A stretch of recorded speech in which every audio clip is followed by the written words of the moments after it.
Recently in class, we have worked with graphs that represent the relationship between two different changing quantities.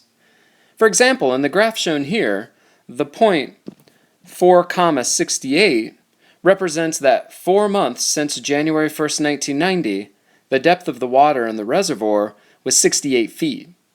Because these quantities can take on many different values, we can define variables to represent them. For example, we could say let D represent the values of the varying depth of the water in the reservoir in feet. When defining variables, we include a description of the quantity. So we must mention an object, the water, the attribute of the object, the depth, and the unit of measurement, here feet. Let's turn our attention to the graph. In this representation, it is important to understand that the 4 represents one of many different possible values for the quantity on the horizontal axis. In this problem, it's the number of months since January 1st, 1990. We can represent this value using a horizontal line segment whose length is 4 units. Similarly, the 68 represents one of many possible values that the quantity on the vertical axis can be, the depth of the water in the reservoir in feet in this problem. We can represent this value using a vertical line segment whose length is 68 units. We can also consider a second point, say 8,40, and ask what the change in the two quantities in the problem are as we move from the first point to the second point. In this problem, the number of months quantity has increased by 4. Drawing a line segment helps us see that the line segment that is 8 units long is 4 units longer than the line segment that is 4 units long. We can represent this change by drawing a line segment here. Similarly, the depth of the water quantity has decreased by 28, and that's a change of negative 28.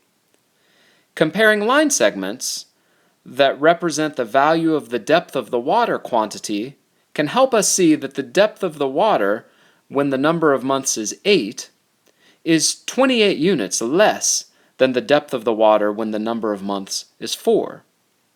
We can represent this change by drawing a line segment here. Questions 1 and 2 in Module 2 Investigation 2 ask you to answer questions similar to those that we just discussed. Answer all parts of questions 1 and 2. Recall the problem we discussed in a video for Module 2 Investigation 1. Joe is walking from her door to her car.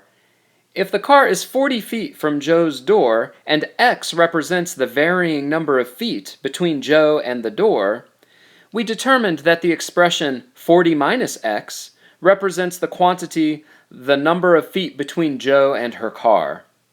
Sometimes it is helpful to define a second variable, here say d, to represent the varying number of feet that Joe is away from her car. And it can also be helpful to write a formula to express the variable d in terms of the variable x.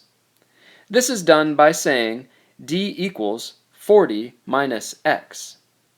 While this may seem like an easy task, it can become confusing very quickly for other problems.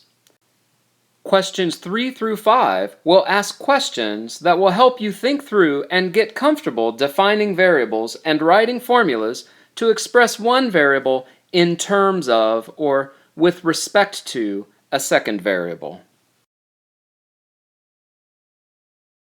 Submit your answers to all parts of questions 1 through 5 in Module 2 Investigation 2 using your instructor's preferred method by the time and the date that your instructor has identified.